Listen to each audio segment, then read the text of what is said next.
Imagine trying to finalize this incredibly delicate, highly anticipated international peace treaty while you were literally dodging a swarm of lethal explosive drones. Right. It sounds like some kind of action movie script, but Yeah, it's just reality right now. exactly. I mean, that is exactly what has been happening in the Strait of Hormuz over the last 24 hours. We always want history to be this, clean photograph of very clear before and after, but modern global events are incredibly murky. Oh, it is the absolute definition of geopolitical muddy waters. You've got statecraft and active warfare happening in the exact same airspace at the exact same moment. Yeah. Well, welcome to the Deep Dive. I am so thrilled you're here listening with us because today our mission is to basically connect the dots across a truly volatile 24-hour news cycle. And we should mention our stack of sources today comes entirely from the Daily Tech Reader's Saturday, June 13th, 2026 edition. Right. We are looking at this massive collision of breakthrough tech, shifting global alliances, extreme climate events, all just happening at once. But before we jump into the deep end, I do need to make something unequivocally clear to you listening right now. Yeah, this is important. Today's sources contain some highly politically charged content. I mean, we're going to be talking about the Trump administration's domestic legal battles, international military actions, really polarized stuff. So we want to be clear. We are not endorsing any political viewpoint. Exactly. We're not taking sides. Yeah. Left, right, anything in between. It's not what we do here. No. Our job is simply to impartially report the facts and the ideas exactly as they exist in the source material and try to figure out the underlying mechanics. We just want to understand the why and the how, right? Regardless of the politics surrounding the what. Right, exactly. So let's start with the situation in the Strait of Hormuz, because right now it is the ultimate paradox. Early Saturday, Pakistan's prime minister actually announced that a U.S.-Iran peace deal is, quote, likely expected in the next 24 hours. Yeah. They are literally prepping for an electronic signing. A senior U.S. official even confirmed they've agreed on a text. Which, I mean, on paper, that sounds like a massive breakthrough, right? A clean resolution. And here's the crazy part. The U.S. naval blockade of Iran's ports remains in full effect. And on the exact same day that this historic peace text is being finalized, U.S. Central Command CENTCOM has to shoot down a swarm of Iranian one-way attack drones targeting commercial ships in the Strait. Right. So my question is, it's like trying to sign a delicate peace treaty while dodging bullets under the table. How do opposing sides finalize the text when kinetic drone operations are literally happening right outside? Well, to understand that, you have to look at how modern diplomacy operates. It's what they call parallel tracks. Yeah. Historically, you needed a ceasefire before you could hammer out a treaty. You stopped shooting, and then you started talking.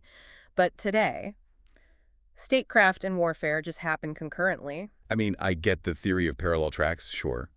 But launching a drone swarm hours before you sign a peace deal seems, well, entirely counterproductive. You risk blowing up the whole negotiation over one miscalculation. You do, but, you have to consider the domestic audience and leverage. Iran's foreign minister, Abbas Araghchi, went on state television to claim that international management of the Strait is completely off the table. Which the Trump administration vehemently disputes, right? Exactly. So the drone strike is, it's a physical manifestation of that rhetoric. It's a signal to the hardliners back home saying, look, we aren't surrendering. We're negotiating from a position of power, even as the diplomats are, virtually shaking hands. Right. And by the way, they've actually isolated the most difficult issue, the nuclear program, talks into a separate 60-day window. They just want to stop the immediate bleeding right now. Well, the bleeding is the key word here, because the invisible force pushing this deal across the finish line is just purely economic. This blockade has kept the Strait of Hormuz effectively closed for over 3 months. That is the longest modern disruption of that waterway. Economists are estimating Iran is losing $500 million every single day. It's staggering. The economic pain is mutual, by the way. I mean, the global economy is feeling it. Right. The U.S. Energy Information Administration noted that Brent crude oil hit an average of $107 a barrel back in May. Wow. $107. Yeah, and it's only just now dipping to around $83 because of the optimism surrounding this electronic signing. Which, if you're listening and wondering why a diplomatic signature halfway across the world matters to you, just look at the cost of your heating bill. A sustained $107 a barrel doesn't just make gas more expensive at the pump. No, it ripples through everything. Exactly. Public health researchers note that energy price shocks like this historically drive up heating fuel poverty. It increases industrial chemical costs, which, and this is crazy, directly dictates the price of the pharmaceuticals in your medicine cabinet. And your groceries. Yes, the cost of food production. Your daily cost of living is anchored to this single maritime choke point. The global economy simply cannot sustain a closed strait. But as the diplomats rush to close this one wound, the tourniquet they've applied over the last 3 months has caused some really severe damage elsewhere. Oh, massive damage. The friction from this blockade is fracturing traditional alliances left and right. Right. Look at India. Yeah, India's foreign minister just filed a strong protest with the U.S. over the killing of 3 Indian merchant sailors. These were just Indian nationals crewing commercial ships near Oman, and they got caught up in the American blockade of Iranian ports. It's tragic. It is.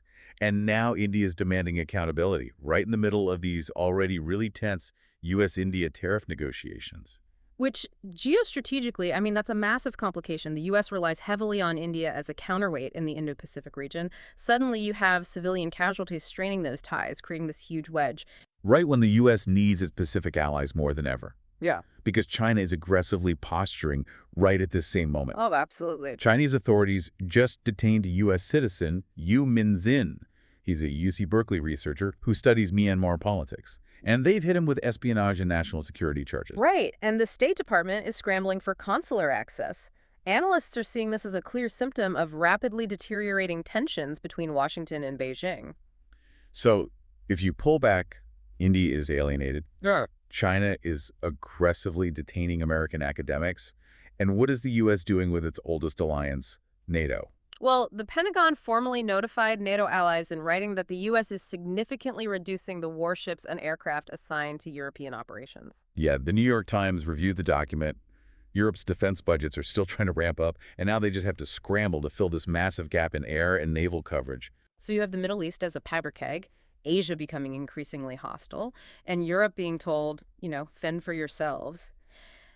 To navigate a map that complex, a nation relies entirely on its intelligence apparatus. But, and this is the detail that absolutely stopped me in my tracks, right at this exact moment of peak global friction, Congress went on a scheduled recess on Friday and just let FISA Section 702 expire. The Foreign Intelligence Surveillance Act. Yes. The government says this specific authority accounts for more than 60% of the president's daily intelligence briefing. Over half. Right. Section 702 is basically the legal pipeline for digital eavesdropping on foreign targets abroad. And 60% of that intelligence flow is just gone, simply because lawmakers went on vacation without voting on renewal. It's incredible timing. It feels like deciding to drive blindfolded on a highway exactly when traffic is at its absolute worst. Yeah. I mean, how does a government let its primary foreign intelligence collection authority lapse right when forces are shifting out of Europe and allied citizens are getting caught in crossfires? Well, intelligence professionals actually call this a vulnerability gap, and it points to a profound structural problem. Domestic political gridlock. I mean, something as mundane as a congressional scheduling conflict can instantly compromise your global situational awareness. Yeah. When a sunset clause hits and you turn off the lights on 60% of your daily intelligence, you become blind to the exact shifting alliances and covert movements we were just talking about. You just lose the ability to maneuver delicately. Wow. And while human institutions and political bodies are gridlocked or moving too slow, the machines are stepping in to fill the void. Oh, quite literally. Right. It's not just a metaphor. It's happening on the ground in Ukraine right now. The nature of war is fundamentally transforming. NPR is reporting that Ukraine is now using autonomous ground drones for frontline logistics, medical evacuations, and even direct assault operations. Which is a huge shift. We're not talking about, a quadcopter dropping a grenade. These are land robots shifting the actual dynamics of ground warfare. Are we witnessing a sort of technological singularity here? Yeah, we might be. I mean, it's an incredible inflection point. For thousands of years, land warfare was dictated by human endurance, human fear, logistics. Right, the human element. Exactly. When you introduce ground robotics into a frontline assault or a mid-evac operation, you completely alter the risk calculation. It removes the human cost from the attacking side, which inherently lowers the threshold for violence. Wow. Yeah, military analysts are saying neither side was fully prepared for this sudden leap in the automation of conflict. And we're seeing that exact same leap into automation taking over the commercial world, too. Look at the financial markets over the last 24 hours. We just witnessed the largest initial public offering in U.S. history. Oh, SpaceX. SpaceX, ticker symbol SPCX, debuted on the NASDAQ. It priced at $135, closed Friday at $161, and settled over the weekend near $155.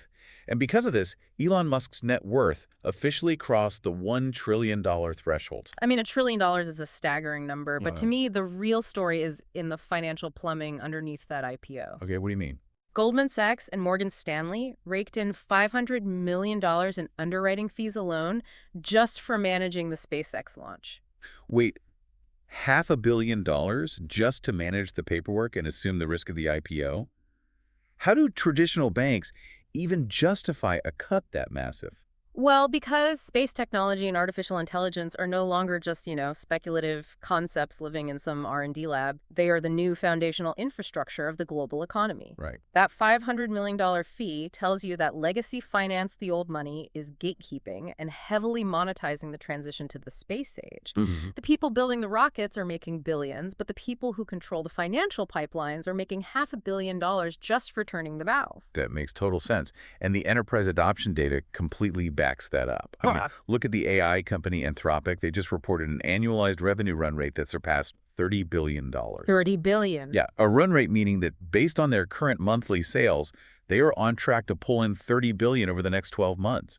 This isn't just people playing with a chatbot anymore. No, not at all. They have over 1,000 enterprise customers who are each spending more than $1 million a year on their Claude AI platform. And that is the metric that matters. When a corporation spends over $1 million a year on an AI platform, they aren't just experimenting. They are integrating it into their HR departments, their legal contract reviews, software engineering. It's running the business. Exactly.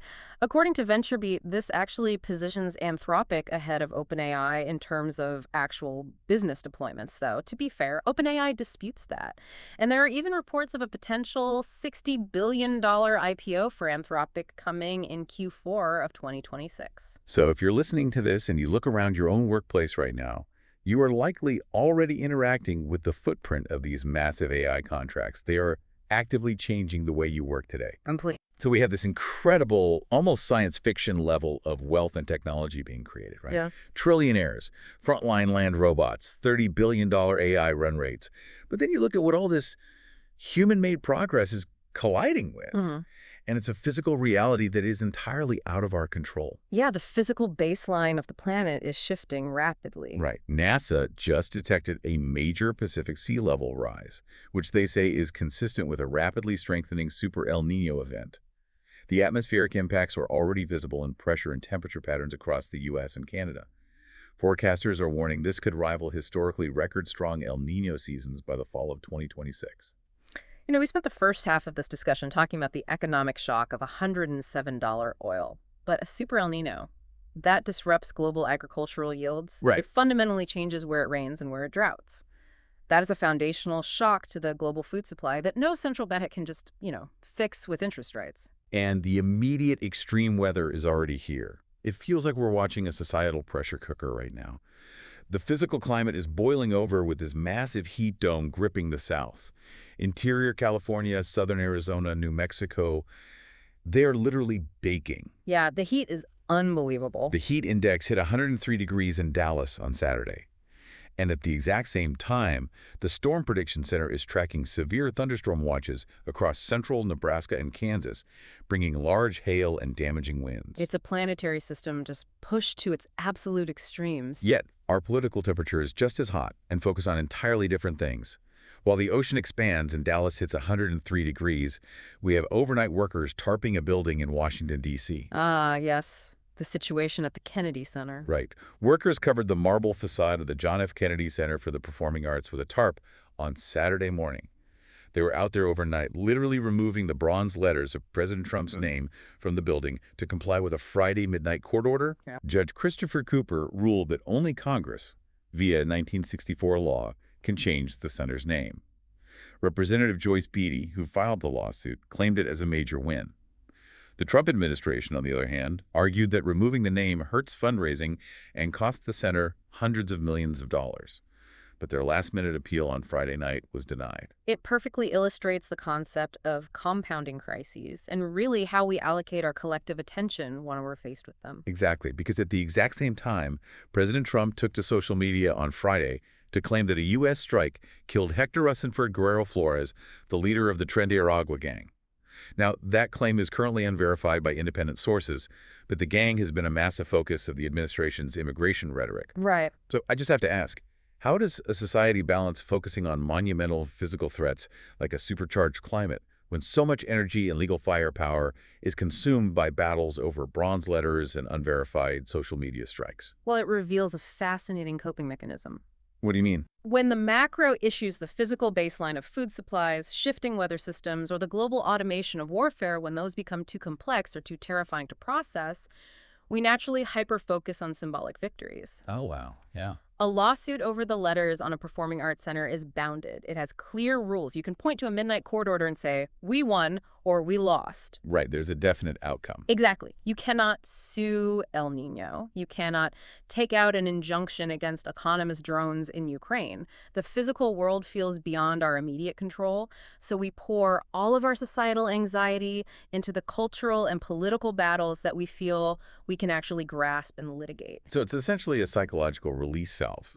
We focus on the things we can't control because the actual state of the world is just way too overwhelming. Precisely. And honestly, that perfectly explains the last section of our deep dive today. Because with the weight of lapsed intelligence laws, boiling oceans, and unverified gang strikes, we just need a breather. And that is exactly why we turn to the absolute rules of sports. The ultimate structured narrative. That's exactly. Let's talk about the NBA Finals. Game 5 is underway in San Antonio. The Spurs took an early lead, completely anchored by Victor Wembanyama.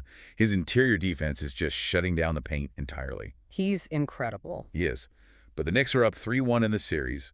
They are desperately seeking their first title since 1973. If they don't clinch in Texas, Game 6 goes back to Madison Square Garden. I mean, a 50-year championship drought is on the line. And on the global stage, the World Cup is in full swing. The U.S. men's national team absolutely dominated Paraguay 4-1 on Friday at SoFi Stadium with incredible pace and just a suffocating pressing game. Yeah, that was quite the match. It was. Now they head to Seattle to play Australia on June 17th. You also have Scotland leading Haiti 1-0 and Brazil drawing with Morocco 1-1. And these aren't just scores. For 90 minutes, millions of people get to watch a conflict where no one gets detained, no blockades are built, and the rules apply equally to everyone. And that is exactly why it matters so much. A 50-year Knicks championship drought carries immense emotional weight for the fans, but it doesn't affect the price of heating oil. Right. The U.S. men's national team pressing against Paraguay offers this massive sense of national pride, but without the geopolitical consequences of a naval blockade. When the real world feels overwhelmingly chaotic, we just crave these high-stakes narratives that are ultimately safe. Yeah. Sports provide a universe where actions have immediate, clear, and fair consequences, which is exactly the opposite of the geopolitical muddy waters we've been navigating today. So as we try to make sense of this incredibly murky 24 hours, what is the ultimate takeaway here? We traversed a single day where the tech sector minted a trillionaire, Wall Street cashed in $500 million on a space IPO, and artificial intelligence hit a $30 billion adoption rate. Ground robots fundamentally altered land warfare. Meanwhile, a century-old geopolitical stalemate is driving up the cost of your groceries, a super El Nino was threatening the food supply, and our domestic politics are locked in midnight court battles over building signage. Well, if you connect all these threads, the central tension is really about the speed of governance versus the speed of reality. We have domestic intelligence laws lapsing because of a routine congressional scheduling conflict. Congress literally went on vacation, but in that exact same time frame, AI is rewriting the rules of global commerce, and autonomous ground drones are actively reshaping the battlefield. Wow. The question you have to ask yourself is this. Are traditional, slow-moving political institutions bodies built in the 18th and 19th centuries, are they fundamentally equipped to govern the speed of the technology that is already running the 21st century world? That is an incredible question to leave on. We started this deep dive talking about how we want history to be a clean, precise photograph. But the reality we found today is that the camera itself has been replaced by an autonomous drone. The studio is navigating a 103-degree heat dome, and the photographers are legally gridlocked over the name on the front of the building. The picture isn't clean. It's beautifully, terrifyingly complex. It certainly is. Thank you so much for joining us on this deep dive. Keep questioning the world around you, keep looking for those underlying mechanics, and we'll catch you next time.